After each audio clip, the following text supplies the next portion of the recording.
Technology.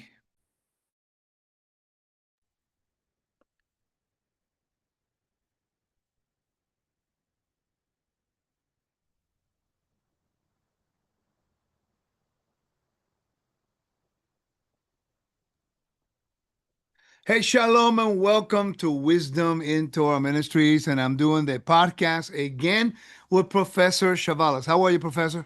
I'm doing well. I'm having a hard time finding a new shirt, so I won't be an outfit repeiter, but I think I That's did. okay. It's really okay. They hear the topic, they know it's different. I changed my hat. It looks different every time. All right.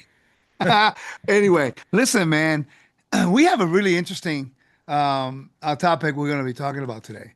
And it's when we study ancient Near East, there's always obscure topics that people don't know exist that maybe the Torah and the prophets and the Bible alludes to things like this that seems kind of strange when you read the narrative, but then when you look it up according to the ancient culture, you can get an idea how the people used to think back in the time.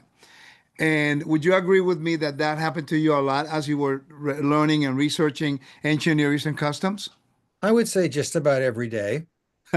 And even Og's bed was a new thing for me a few months ago. But yeah, just about everything is a new revelation. Even preparing for this, I found two or three more Yeah. articles I didn't know existed that I had to fiddle around with. The cool thing, I was doing logos and I looked it up.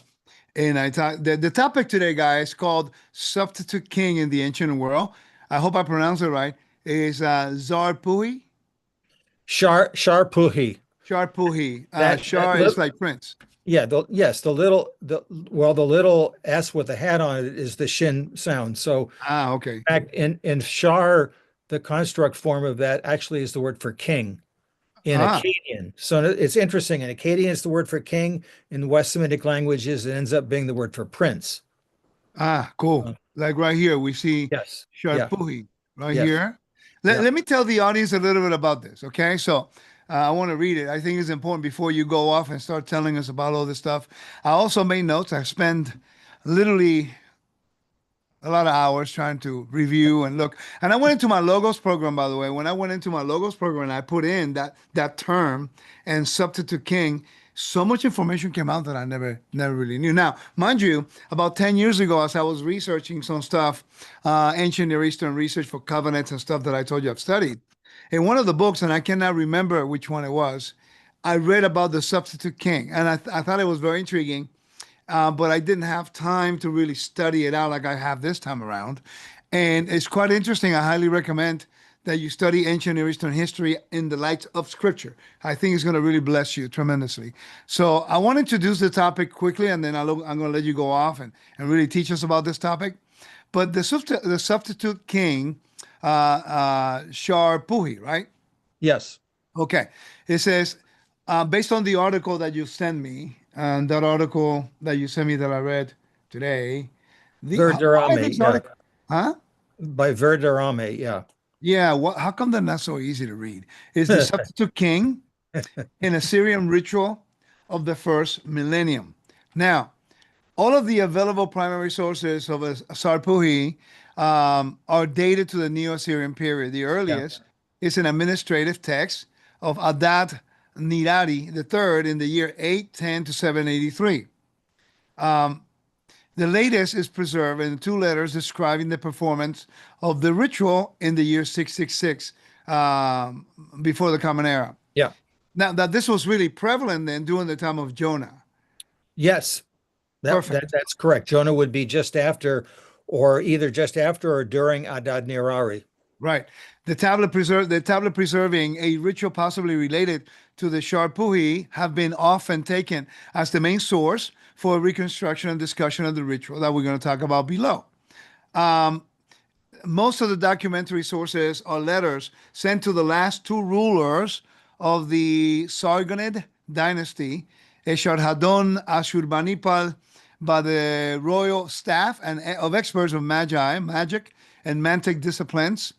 In the evidence of this corpus, at least five performances of the ritual can be documented in a period of 13 years.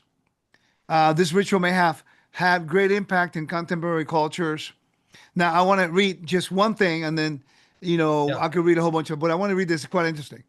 And Yeah. then you'll explain why this thing takes place. It says, Era Imiti, the king, installed Enlilbani, the gardener, as substitute king on his throne.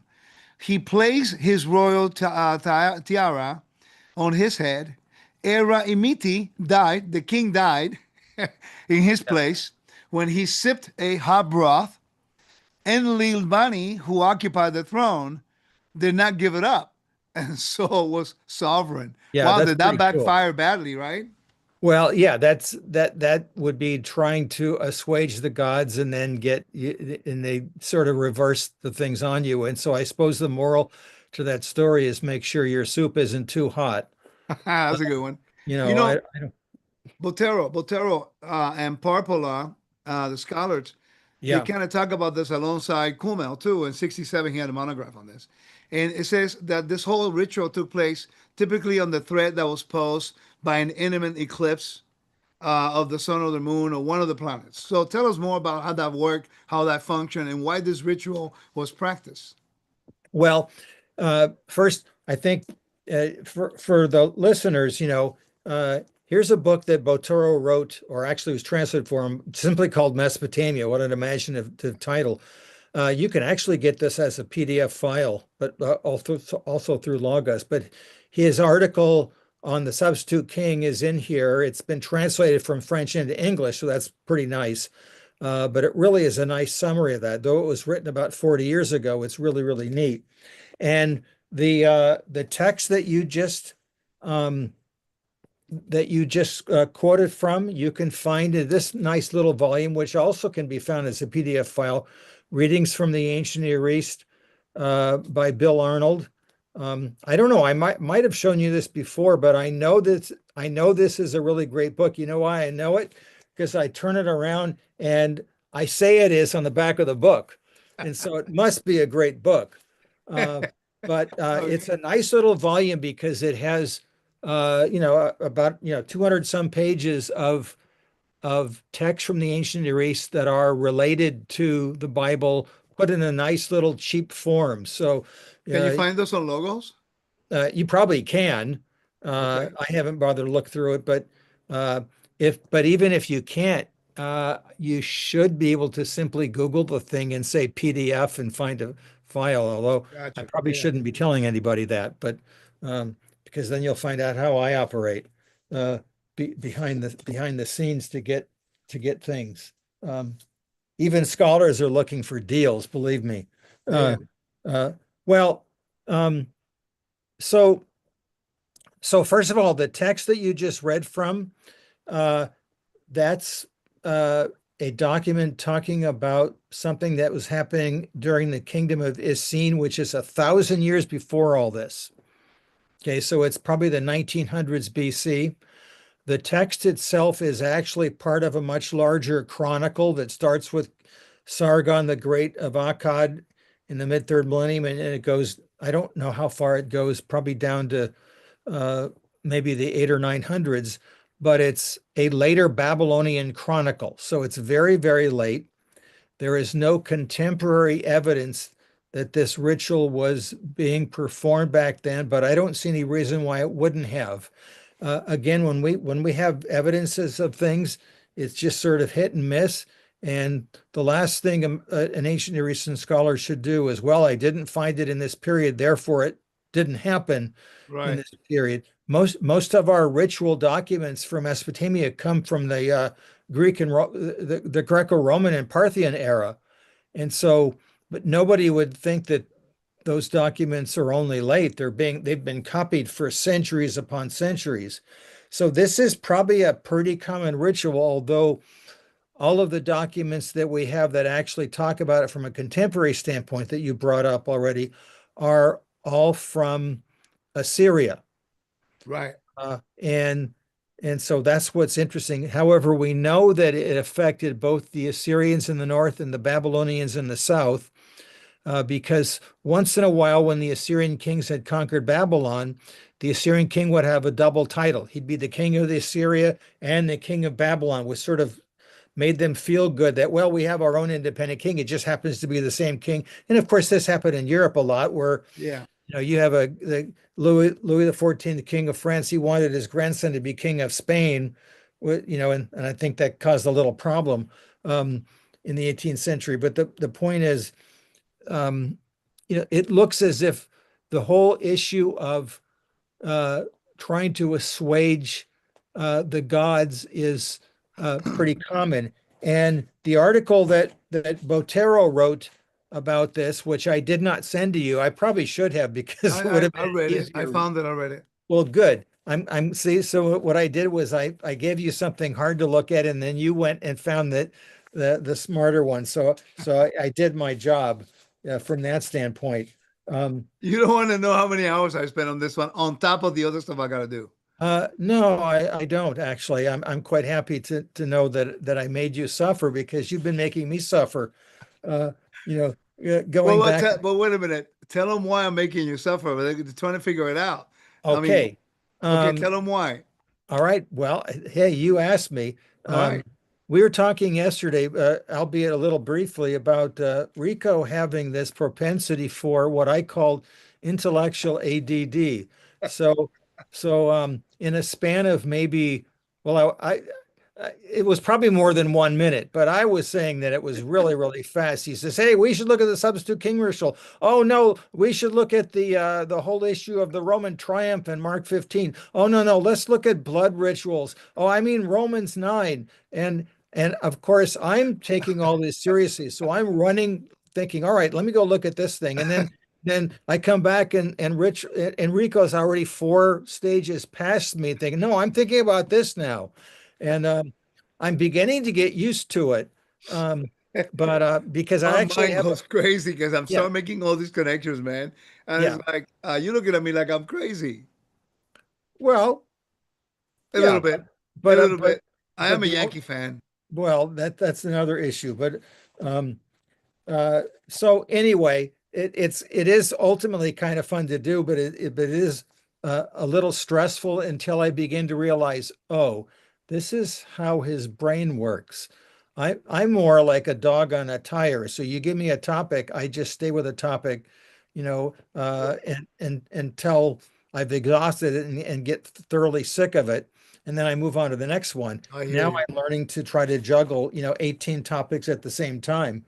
Uh, Let me ask you a question talking about that. Uh, when you, I'm sorry I drive you crazy, but No, you're it's not. fun No, anyway. you're not. Um, when you study ancient Near Eastern history, it doesn't take you very long to realize that the foundation of righteousness and justice is very paramount to a king, but also the fear of demons and evil spirits and omens and Absolutely. things like that. So, can you imagine living in a society that everything that seems to be catastrophic or any kind of a plague or a sickness or a whatever is seen as if the demons or the death is trying to go after you? I mean, tell us a little bit about how, for example, when I read in regards to the bad omen, right? Botero says regarding the substitute king about whom the king, my lord, wrote to me. This is a quote that he had from one of the things I think it was. How many days will he sit on the throne? Yeah. We expected a solar eclipse, but the eclipse did not occur. Now, if the gods see each other on the 15th, he can go to his destination on the 16th. Ultimately, if it pleases the king, my lord, let him complete 100 days. So these people really were afraid. And this is why the way, if you remember when we talked about the whole issue of the sun and the moon in Uh-huh. Joshua 10, I think that's exactly what's going on there. They're looking at a solar and lunar event. It's not an eclipse, and they're using it. In other words, the vulnerability of the pagans is now being taken advantage of by Joshua when he asked God, "Can you do this for me?" Yeah. Uh, and if you remember, the miracle was not so much that the sun and the moon stood; it was that God listened to Joshua Yeah. on a point of advice. He was probably patting him on the back too. Good work, buddy. So do Uh, you think that it's more about destroying their mythology and oh, establishing a concrete, absolutely. faith, Because faith? because you think about it, the world is no different in the Greco-Roman era.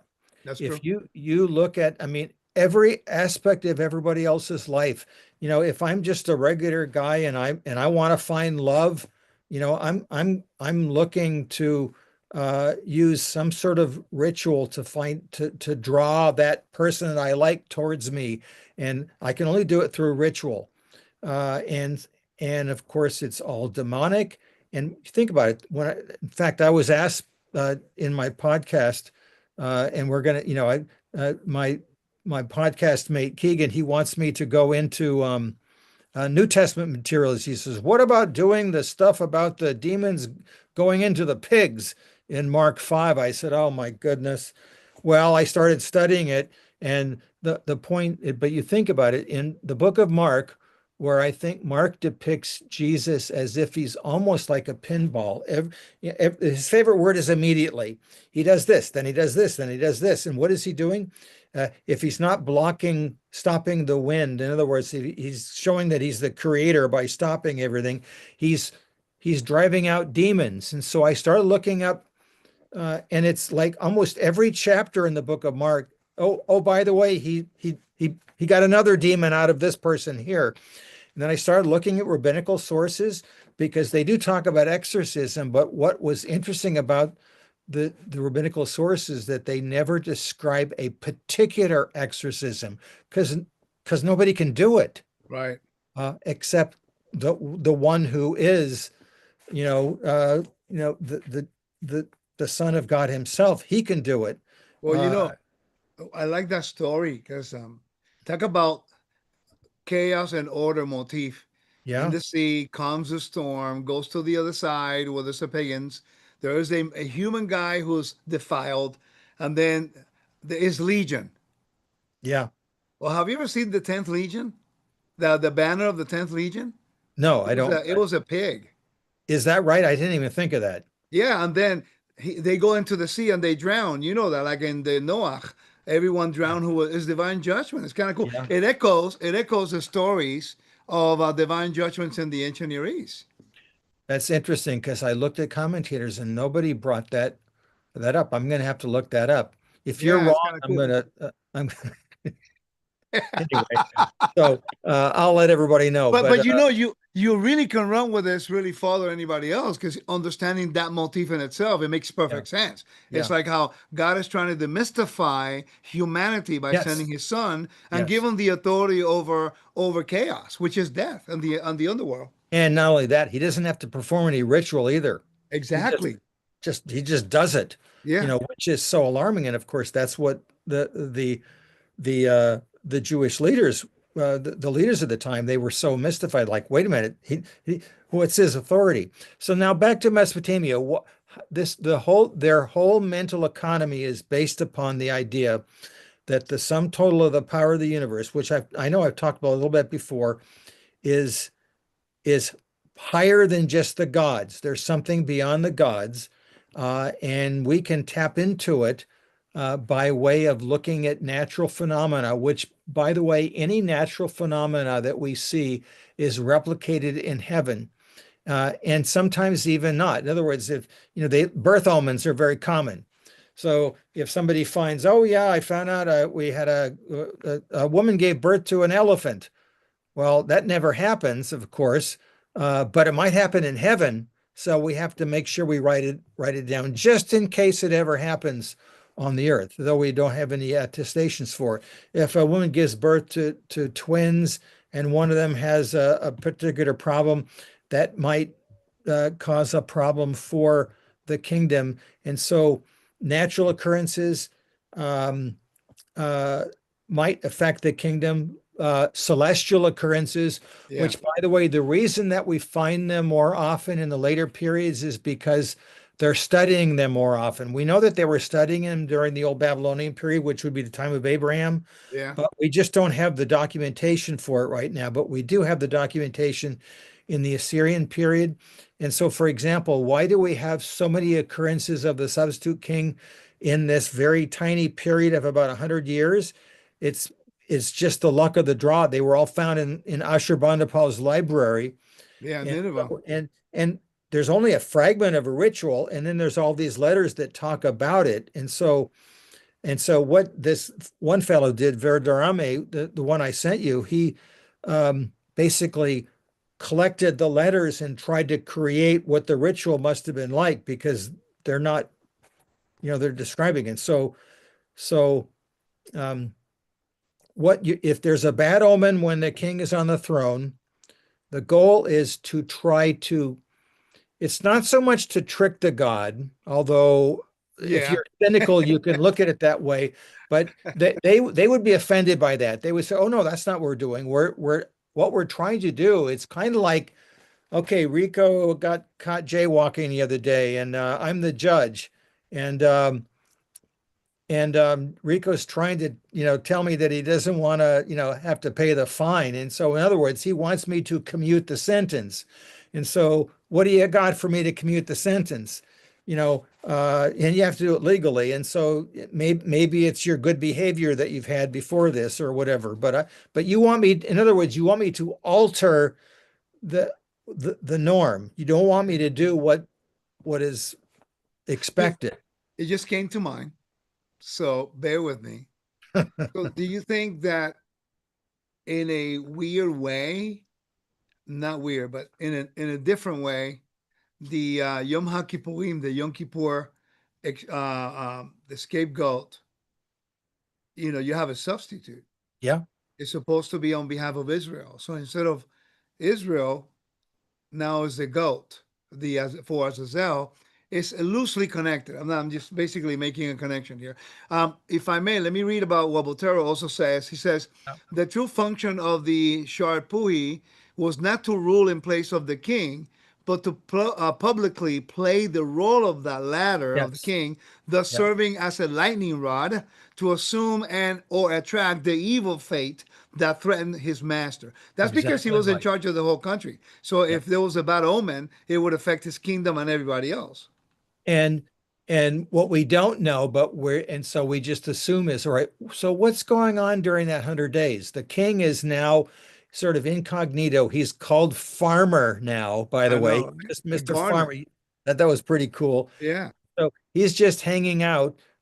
Is he not participating in the running of the government? We don't know. Uh, Hmm.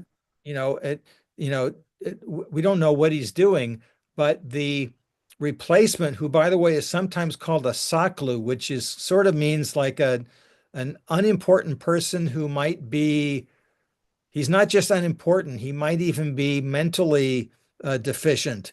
Right. Uh, we don't know. Although at one point, the Assyrians chose a high Babylonian official, Damki, to uh, Right. to be the substitute, and he got killed. And the And Babylonians were is really that the upset one by who it. died with his wife? Yeah, yeah. And so, oh yeah, by the way, they have to have A they bride. have a royal feminine substitute also, and you're going to like the name. The name in Akkadian for that substitute is Baltutu, which is like Bethula, uh, Right. the young maiden or whatever you want to call it. Not it's not necessarily a virgin, but it means a woman who has not gone to the next stage of It, life. it's difficult not to make connections with the New Testament, Professor, Yeah. because I mean, you have Yeshua, he resurrects and he's called the gardener. Yeah. Oh yeah, that's exactly right. And You so know, uh, I think I hadn't thought of that, but that actually makes a lot of sense in the then he sense he he is hidden for a certain amount of days. Then he goes to the heavenly realm. He's hiding, hidden, and then the master of this world will be the omen goes to him, or in yeah, this case, judgment. You know, right. at the end, it's quite interesting. Yeah, as long as you don't take it too far, Right, right. but you can take it far enough to realize, oh, there, in other words, when it's the gardener talking in the resurrection account, it's not an accident. They didn't just randomly, have her mention the word gardener. It might even have repercussions going all the way back to the Garden of Eden, as far as I I'm would concerned. agree with that because in that Adam was the original gardener. Yeah, exactly right. So, Do you think that the problem that many people have accepting a lot of some of these connections with ancient Near Eastern customs is because sometimes they forget that Israel actually lived in the Middle East, influenced by Middle Eastern cultures. well, and like I've said before, I don't even think they have to be influenced by it. It's part of their whole persona. Right, So, and of course, that seems to be religiously offensive to us the first time we hear it. Like, wait a minute, stuff is supposed to be different. But my answer is no, no. It's part of a cultural tradition, and so God is using the culture as it was to now, propagate his message with these people. And how are they changing? Israel's a work in progress all the way through. And of course, the whole point of Genesis to 2 Kings is to show that they went awry. They didn't actually break out of the sins of the civilizations around them. They couldn't do it. They continued worshiping Baal.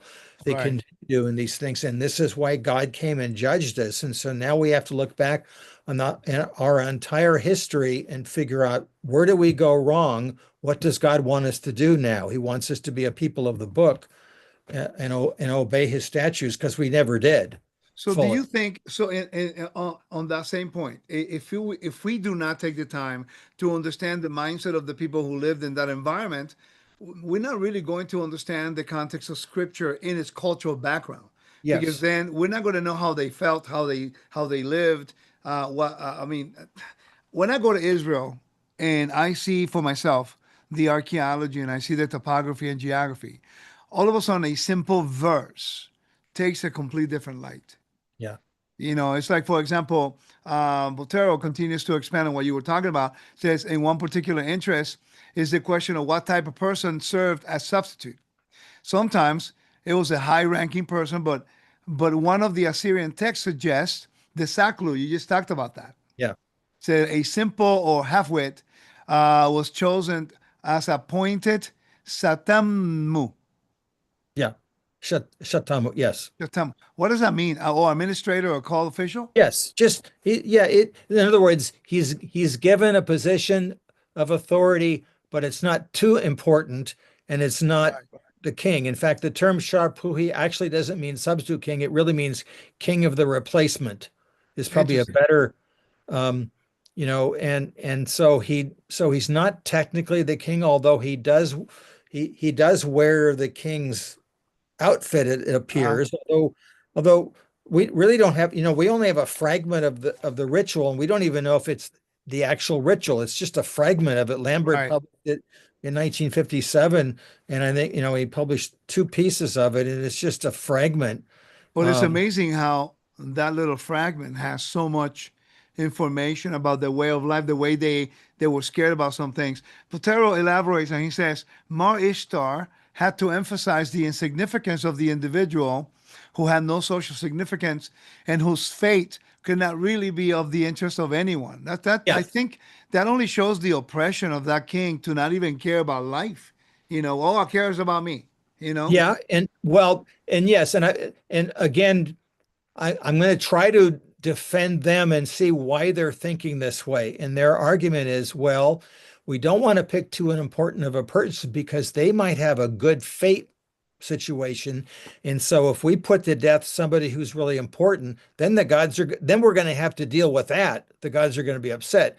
But if we have somebody who's a nobody, who has no good fate, the gods aren't going to care. And so you're right, it is sort of cold, because Yeah. of course the whole point that the book of Genesis gives us from the first chapter is that all humans are, divine image bearers, and so they all have intrinsic importance. In fact, they have all equal importance, at least in terms of that's what the ideal is. That's not the case in Mesopotamia.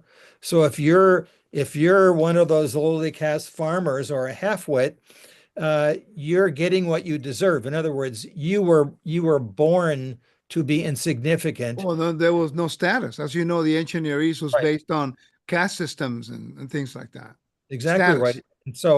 And if you think about it, that's what Jesus comes and destroys when he comes to show, look at here, here's the person with the highest of all status, and he takes on the lowest of all forms, Philippians 2, and then is judged for it.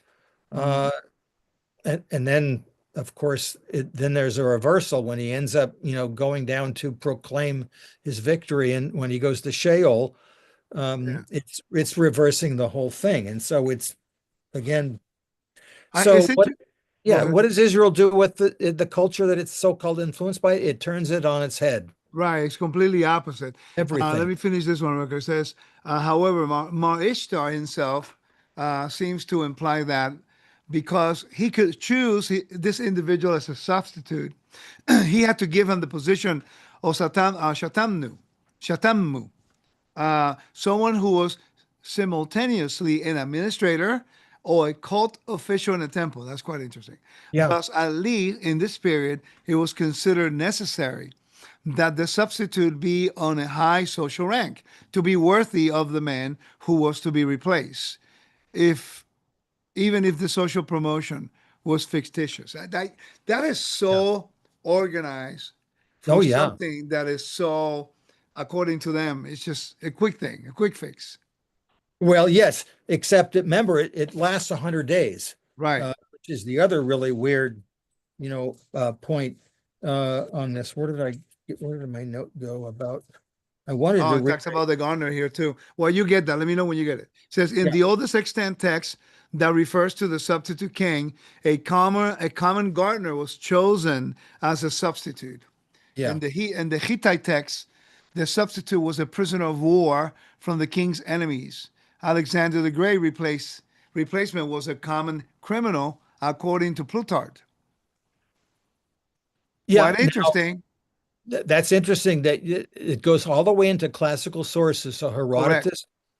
Herodotus has, but the thing is, it's very obvious that Herodotus, Plutarch, Diodorus, do not understand what the ritual is, which makes sense. They're classical writers, Yeah. and they're telling us what's going on. And by the way, classical students never understood what was going on until the Mesopotamian stuff was uncovered. Then the Mesopotamian scholars began to make connections. Oh, Alexander is being replaced by a substitute, but the writers don't understand it. And that's why I'm convinced Herodotus went to Babylon, but he makes interesting observations, but he doesn't understand what he's looking at.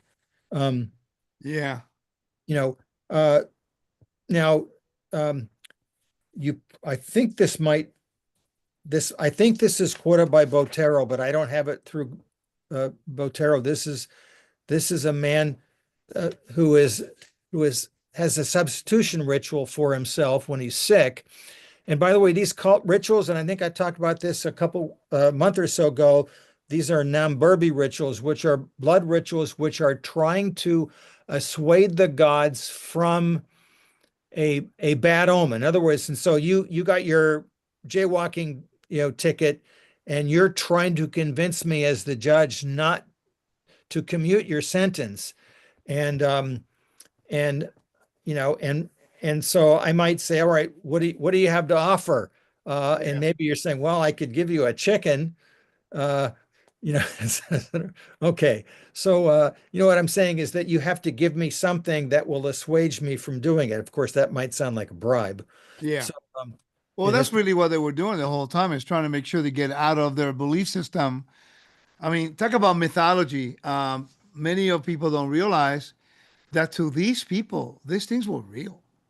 Yeah, very real. And so that's why it's so important. Again, when you read through the book of Mark and Jesus seems to be, extracting demons from people all the time, it's like, okay, why do I need to know this every few minutes? Is because that was their world. They were absolutely hamstrung by the fact that everything that happened to them had a demonic force. It might not have always been demonic, but I'm sure that it was. And in the present day, you go to third world countries, and they're still talking about things like this all the time. Uh, I mean, and the so, Torah really doesn't talk. It only mentions sacrifice to demons twice, I think. yes, But it never really mentions, and I want to submit this to you. Do you think the Torah doesn't mention demons just to prove the point that to a covenantal person, the realm of the dead or the underworld has no authority over Israel? Yes, although the anecdotal statements are there, if you and I think sometimes they're covered over in translations. So this is why, and I know you brought this up yesterday. You were looking at something by Mike Heiser. Mike Heiser's nice little book on demons really is Oh, a I read that one. really a good summary of Yeah, the fact that if you looked at the Torah, that they don't have a single word for demons, but they have a word for all sorts of malevolent spirits, correct. and they're never described. In other words, you know why? Because the people know. The Right. people know what it is. And you're right. I think that and of course, maybe one day we can talk about the whole issue of the scapegoat in Leviticus 16 and what Right. is Azazel. Everyone knew that originally the term Azazel was a demonic Right. force. Do you think by omission, the Torah is written that way in order for Israel and the nations to realize, like Balaam said, there's no witchcraft or divination in Israel. And as you know, an Yeah, ancient prophet they used to re-deliver in certain places. yeah. So I mean, that's basically the divination we're talking about. It's quite interesting.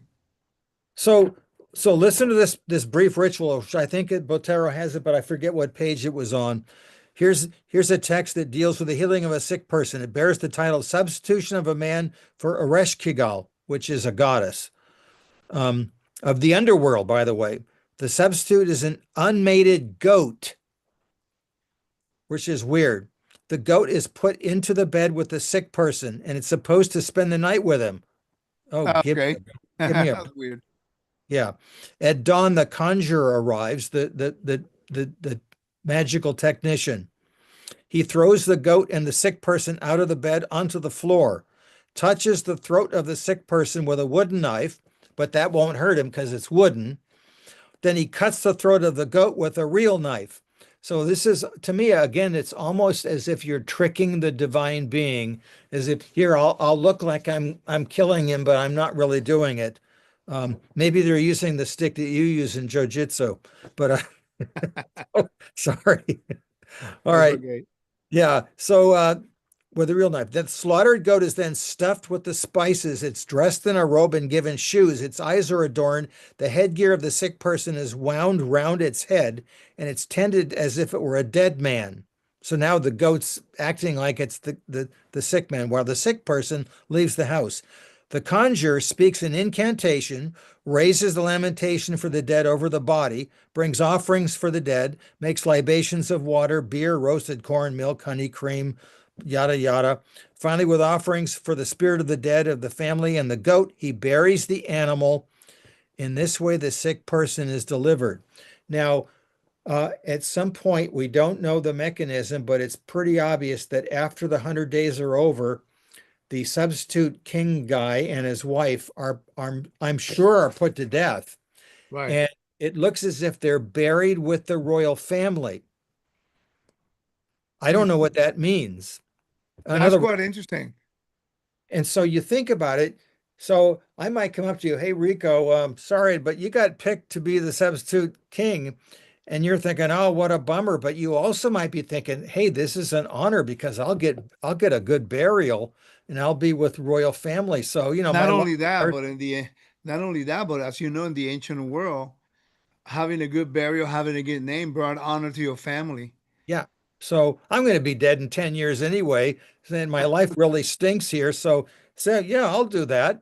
And so they What a might bleak way to consider, look at life.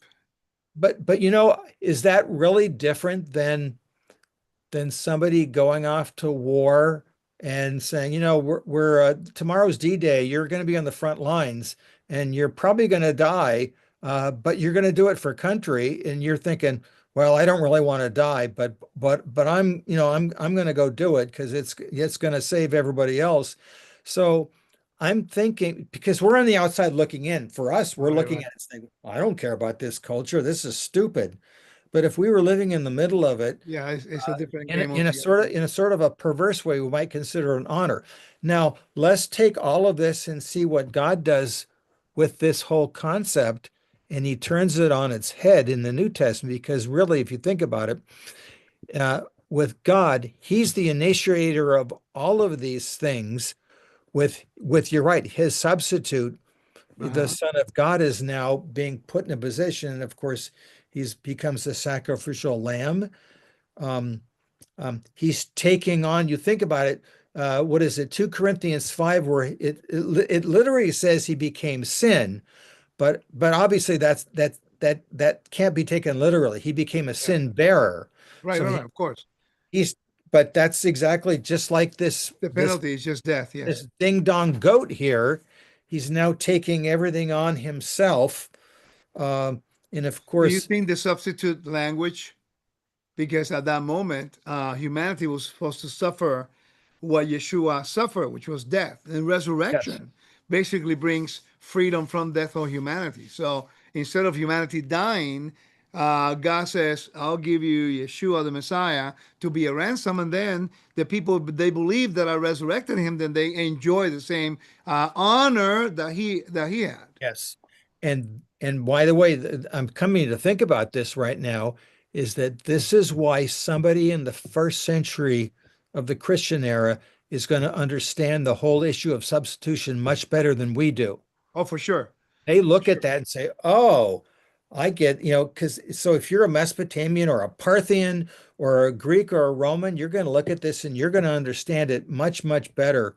Uh, Well, when I understood the Akito ritual from Babylon, then I understood the Yom Kippur a little bit better. Let me yeah. ask you about, in regards to those things we're talking about, do you think that many of the things established in the Torah basically, and I caught on to this when I read the book of Hebrews, specifically 9 and 10, in which talk about cleaning our conscience. Do you think, based on what we're researching, a lot of these things that the Torah talks about and the prophets is more or less to show Israel that psychologically you don't want to let yourself be influenced by the environment surrounding them in regards to fear, that God gives them a concrete faith. Like, for example, the mysteries of Egypt, right? No one, they'll bring a sacrifice, but the priest will feed them, would put makeup and all that stuff, and no one can see it. Only the priest could. And then Yeah. God says, no, in my tabernacle, you can look through and you can see the priest. No one's eating there. All the meat is on the altar. There's no divination, on the entrails, and there's no mystery within the service. And also with a psychology that you put the offering on the altar and it goes up in on the smoke, and you go like sweet aroma to God's nostrils. You knew that God is interacting with you instead of Yes. the way they lived in the ancient world with all the fear. I find it so incredible to know that the God of Israel is so worried about how he is perceived by his people, completely distinct than Right. anybody else. Because because it's such a mess here. And they, of course, were so influenced by the culture around them and that whole issue of fear. I mean, you even look at the concept of death in the underworld in ancient Israel, and they had a really hard time extracting themselves from the Mesopotamian view of the underworld. And Right. there's just little hints about it here and there. And so, we're not that different in the modern age. I mean, everybody has a generic fear of death. Nobody wants to die. That's true. So, and so what's the whole point of our message? It's the hope, the expectation that God is God behind all this, and he's going to overturn death for us. Now that you mentioned that, would you mind if I read something here? Please. I was reading from the Sparks, Kenton Sparks, Oh yeah, ancient text great from book. yeah, thank you. He talks about prophylactic omen rituals, right? Talking about Namburbu, talking about Bit Yep. Rimki, and the Sharpuhi, right? The rites. Yes. Some of these I've never heard before. So I'm sure you can talk about these. Whenever omens portended evil, the Mesopotamians attempted to avoid the threat by performing prophylactic rites known as Namburbus. Yes. Um, when you interrupt me when you want to ask something, okay? It's interesting because it means undoing it. Yeah, that's the Sumerogram. Nambur, it means the undoing. It's undoing. That's literally what it means. And so that was a Sumerian term that Like the ended. evil eye, Well, yes. like Yeah, when you cross your fingers, like undoing something. that's exactly right. That's sort of a survival of that. Yeah. Says these rites are preserved in non-canonical collections and in various omen texts, where they sometimes appear alongside with the portents which they are Oh, prophylix. So the standard Nambubu form included a title, prescriptions for the ritual, and an incantation prayer. Look at there are 6 points here. It says yeah. it's to placate the anger of the gods who send the Yep. I'm sorry. Two, to effect the change in the God's decision to render an evil fate, to remove the impurities that comes via the omen itself, to remove ritual impurity from the person's house and possessions, to return the person to a normal a ritual state, and to achieve a permanent state of protection against future evil omens. Man, you study the temple service and Yeah. what God is saying, you don't need to go to the devil or to the demons or to spirits. I'm the one who has control over all of it. Absolutely right. And because really you think about it, all those things are correct to look at. They're simply looking at the wrong source. Okay. Correct. We're trying to avert something that's very, very bad. But you I think mean, about it, what God does is he takes it upon himself to do this for us because we're incapable of it. for example, the Yom HaKippurim, the Yom Kippur service, right? You have in Leviticus 4, 16, 14 to 15 tells you that the altar and the tabernacle, the sanctuary, is defiled by the impurities of Israel and their abominations, right? Yeah. So all of a sudden, the whole ritual is to cleanse, not from demonic authority and power, contagion, but to cleanse the altar and the temple from the sins of Israel that defiled it. What a contrast. It's Yeah. completely different than anybody else. Yes. Again, it's just like almost everything else. It's as if the Israelite ritual is turning the Mesopotamian ideas, they're turning them upside down. So the concept is the same, but the method behind it and the meaning behind the ritual is completely different because, of Yeah. course, the source is now God, the God that we believe is had got Hesed, loving kindness towards Yeah. us, that he actually is kind towards us and wants to draw us to him. And of course, this is why it's so important to think, Abram is minding his own business, and it's God who reaches out to him. It's not the other way around. Um, and he doesn't, and really God offers him something without Abram doing anything to our knowledge that is good and honorable Yeah. until after a while. That blows me away to know that the God of creation chooses a guy, takes a chance on him. I'm sure he knew his character, but still he had to make the proper decisions. Yeah. And can you imagine that the Lord chooses us Yeah. We're no like that, different. We're no knowing different. that knowing that we really have nothing good to offer, and He's going to give us everything. He just wants us to be loyal. That's really the principle is the same. If you didn't read any further than, let's say, Genesis 12, you would already get the idea that here's a God who's trying to reach out to us even though it's undeserved. And Right. so, you've told me a little bit about your background, my background. Anybody that's listening and breathing, look at your own life and you can say, yeah, God's God reaches out to me and it's undeserved. Yeah, Um, for and sure. then to find out that he's going to take it upon himself to bear the penalty because he cannot change the order of his creation. In other words, his he cannot change his character.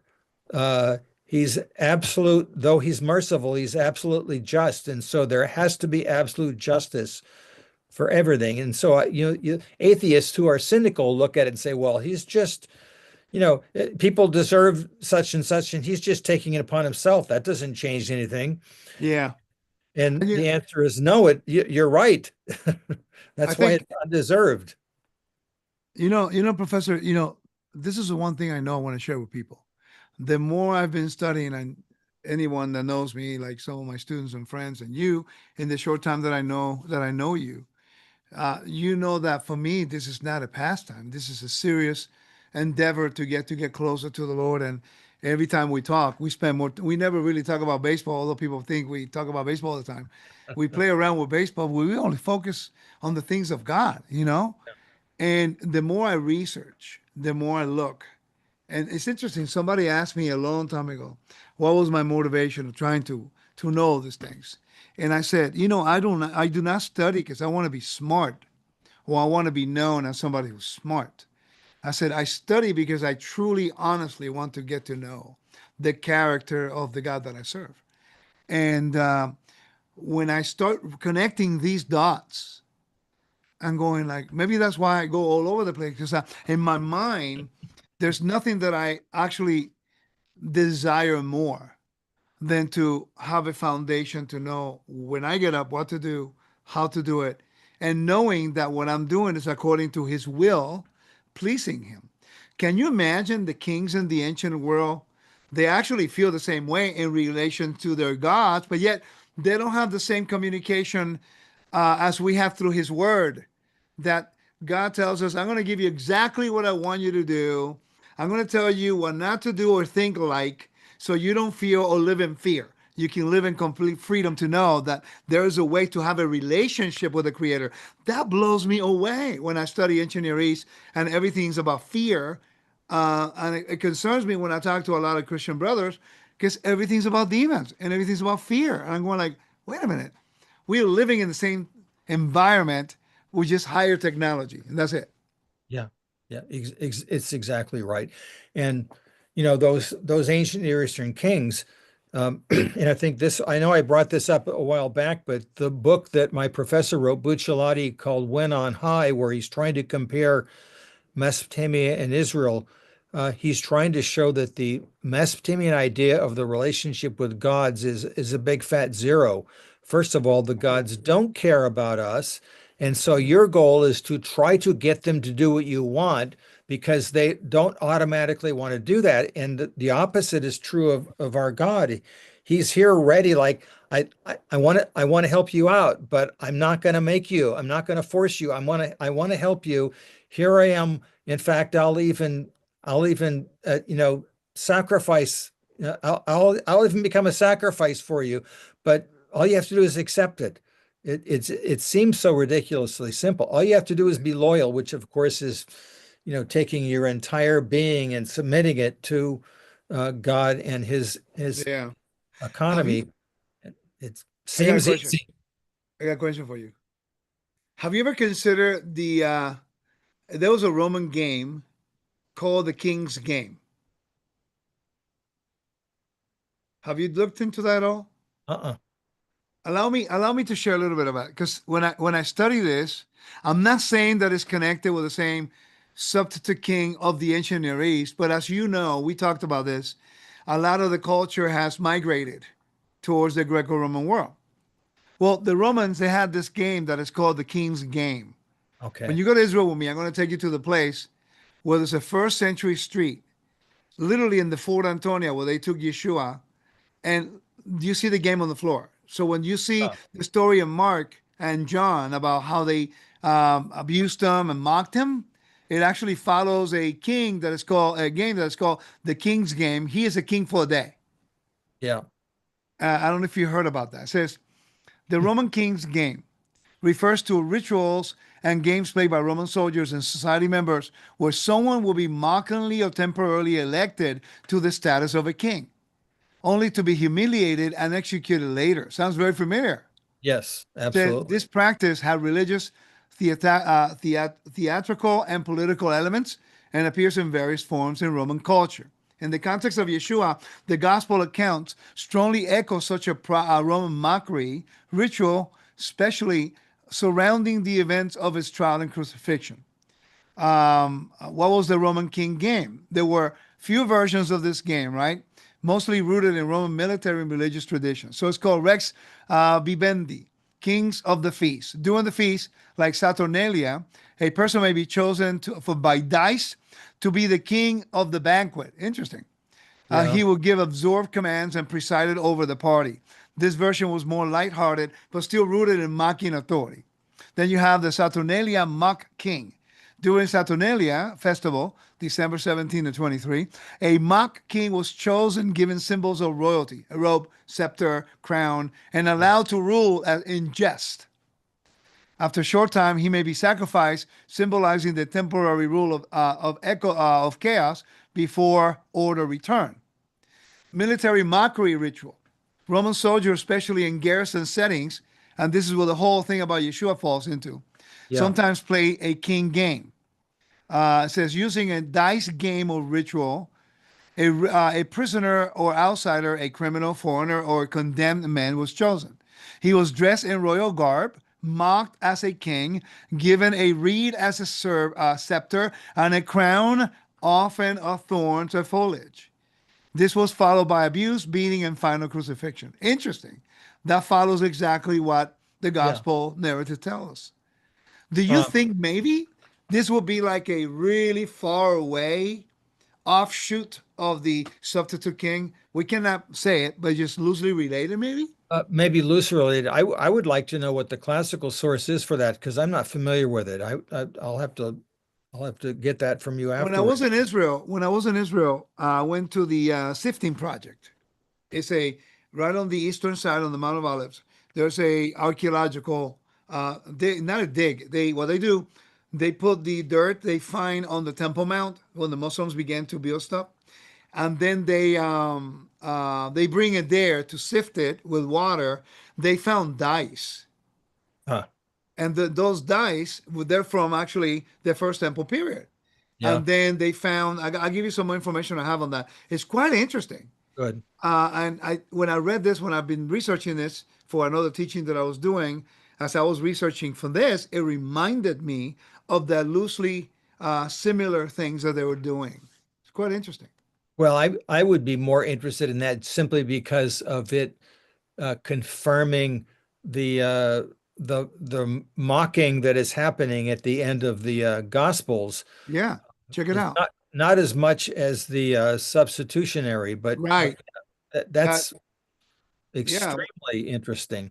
it's like Roman King Games and the Passion of Messiah. The Gospel, especially Matthew, Mark, and John, describe a very specific set of actions that match this Roman mock king ritual. Yes. Actions Roman soldiers took against the Messiah: strip him, put a scarlet, purple robe, a royal color, crown him with a Right. thorn, a painful parody of a king's crown, put a reed in his hand, mock scepter, kneeling before him, hail the king of the Jews, mocking homage, spat on him, struck him, and that's quite interesting. I'm telling you, there's so many connections that you can try to connect, but I would have never thought about it unless I studied about the ritual of the substitute king in the ancient Near East. Yeah. Well, I'm going to look it up too and see where we go with that. That's actually quite interesting. Actually, I have some archaeology. Craig Evans talk about it. Joel Oh yeah. Marcus, Philo, and Josephus have records of Roman authority Okay. mocking. That's where I would that's good. Good to know Yeah, already that it's interesting that so Philo and Josephus, it's interesting that the classical sources are actually Jewish. I know. They're Yeah. a primary source. Yeah, so that's fascinating. I didn't realize they were in there. Josephus is so dense. It's so hard to you have to know what you're looking for. Yeah, that's true. That's Yeah. true. Sorry to throw a wrench at you there, but I just thought about it while I was All right. talking. Exactly what we were talking about earlier.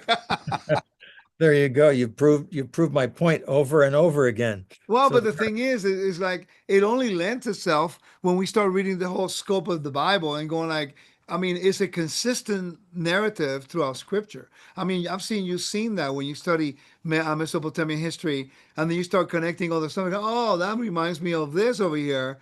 Although maybe 2 or 3 or 4 centuries later, but the culture prevails. Many traditions yeah, are preserved. yeah, exactly right. So this whole issue of substitution is well known in the whole ancient Near East, both in Mesopotamia and surrounding areas, and Israel understands it quite well. And but they understand it in the context of their good God, and it changes everything. And So let so, me ask you this in regards to Israel. if another king would arise that is not of the line of David, do you think they will make it um, like you're a substitute? You're not legit. Oh, I'm just throwing this at you. yeah, I don't know. Me either. I'm just But think about it. God gives his promise to David. However, because of Solomon's sins, he uh-huh. offers he offers a throne to Jeroboam. Right. And if Jeroboam would have walked in his ways, he would have had a true kingdom, and David's kingdom would have continued, but it would have been smaller. And so, in other words, there would have been a permanent dual kingdom. I think that's the theory. I think that's the impression you get when you read the Book of Kings. Right.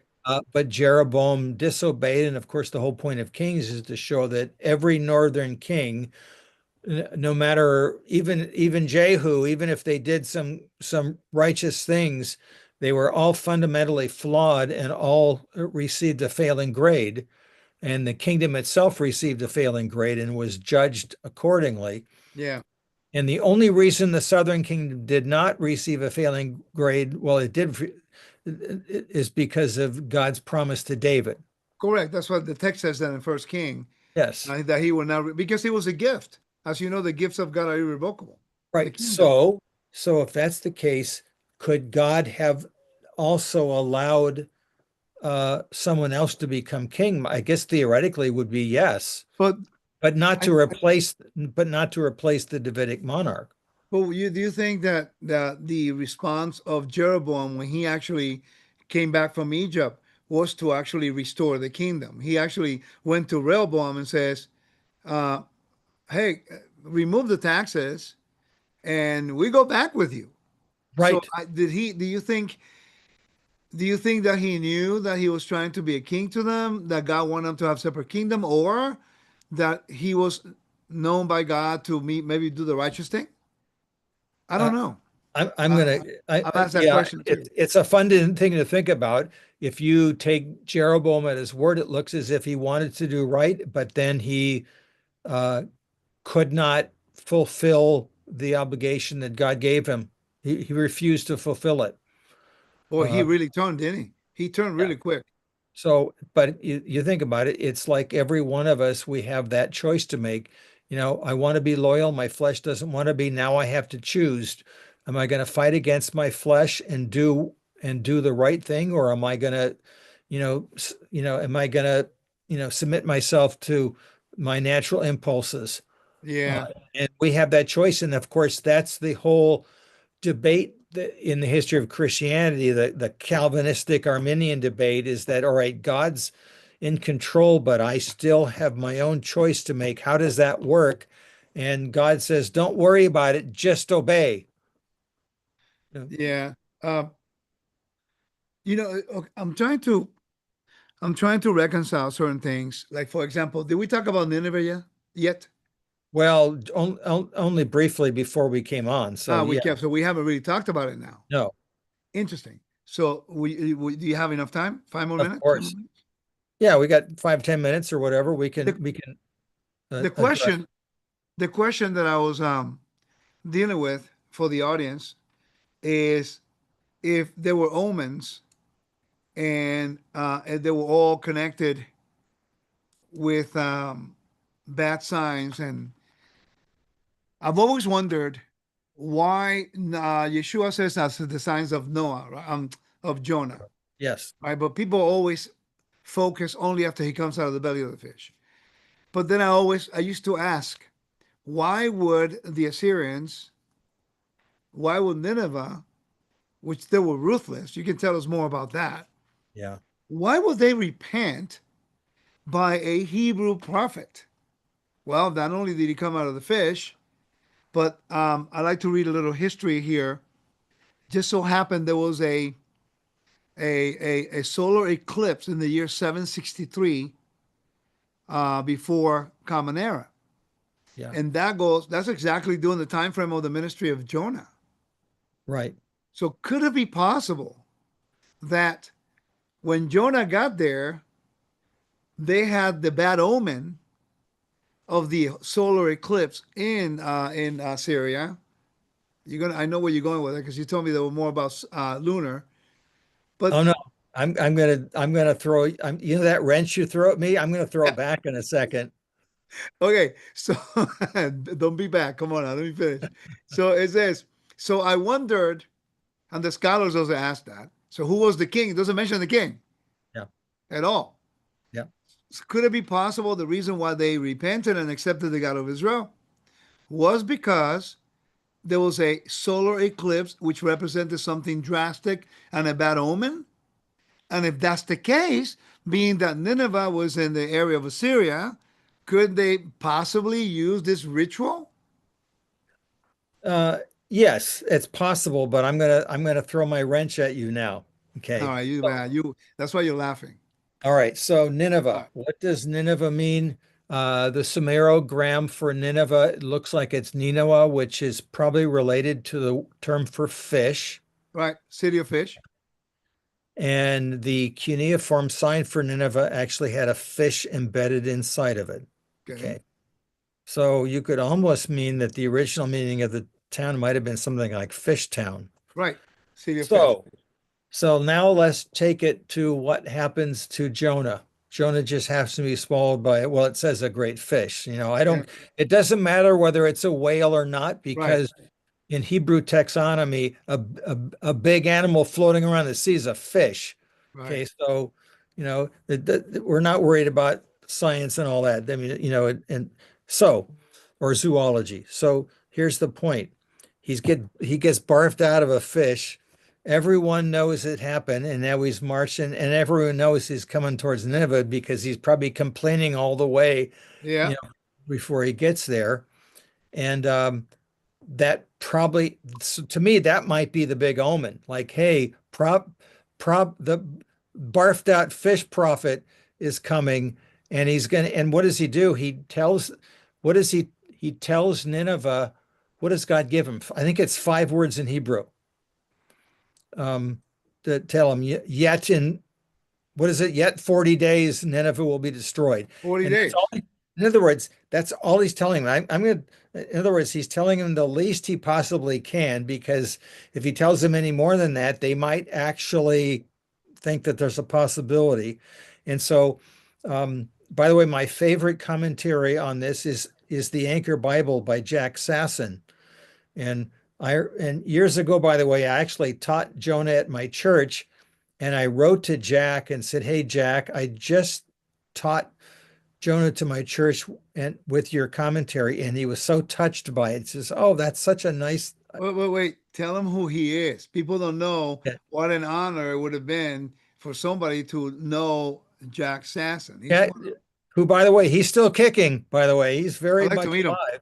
You see those two volumes there to my where the finger is? Yeah, That's actually a two compendium of 6 volumes. yeah, And I read that like 15 years ago. I learned so much from that. I never met him. I'd like to talk to him someday, Jack, maybe. Jack is a wonderful man who is. I can't think of another person who's better suited to understand uh, Jewish and ancient and Mesopotamian studies. In other words, the person who can cross over the best, who has the most mature understanding of the two traditions, is Jack Sasson. He's in his 80s right now. I remember talking with him recently. I might have mentioned this before. Uh, I was interacting about something with him, and he says, "What are you doing right now?" I said, "I'm retired." He says, "How old are you?" I said, "I've just turned 70." He says, "Oh, you're an infant." So, and of course, I think he's probably about the same age, older than me, that as I am to you. And so it was sort of funny. But anyway, wonderful man.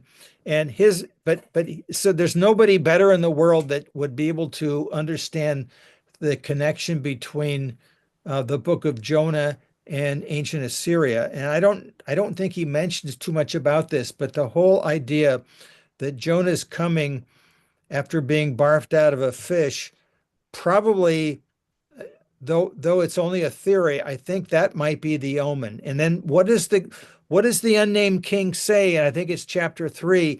He says something like, "Who knows that that this God will repent from his deed?"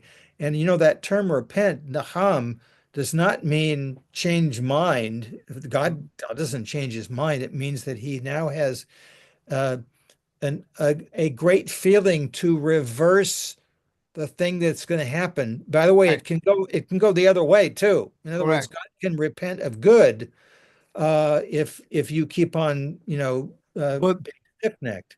so, actually, as you know, the fish in the ancient world represented something. Leviathan, the serpent, all that Yeah, stuff. right. The underworld, dealing with the underworld and death. The sea represents chaos, the storm also.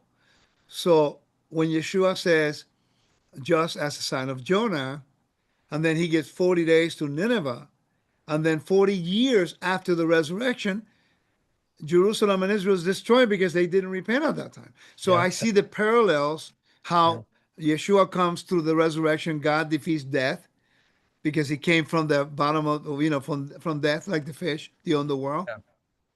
I find all the parallels very convincing and very to a point. Yeah, that's interesting. Now, of course, I think that when Jesus is talking about the Jonah sign, it's certainly the sign of him being in the belly of Absolutely. the fish, and of course, him being in Sheol for that time. But I hadn't thought of that 40 and the whole issue of Jerusalem. That actually makes sense. Well, when you consider that, when Yeshua is speaking about the son of Jonah, the way I used to only approach it was only thinking about the fish and the representation of, because the language in the book of Jonah, is a death language. He was Yeah. swallowed and he Yes, was in the valley. It's absolutely. all about, I believe he died. Yeah. That's just my opinion. We'll ask him Could when we get be. to the kingdom. Yeah. But what's interesting is when he comes out. When he comes out, everyone repents, especially pagans. They were not in covenant with God.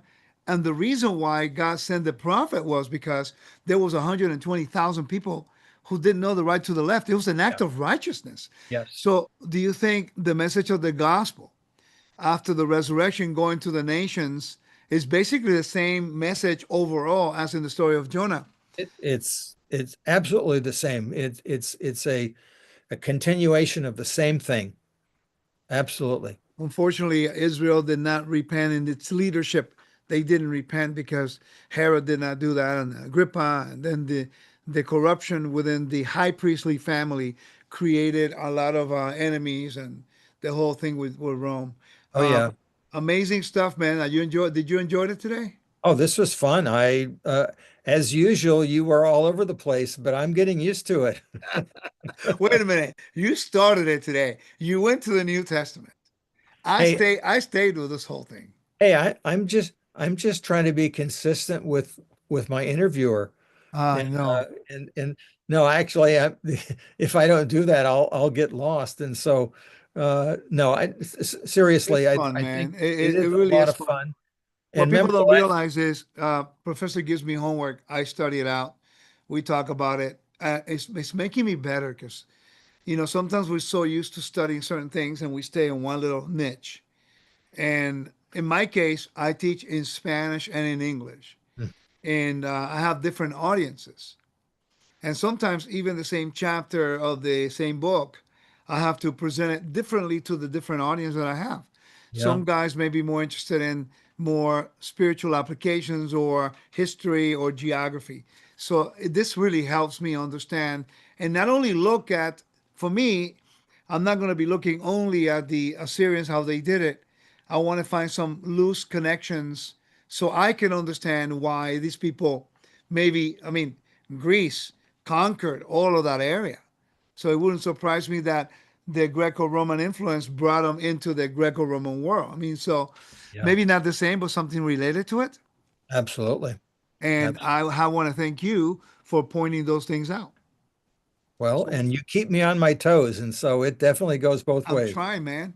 I'm trying. I got all kinds of people in the Spanish world learning.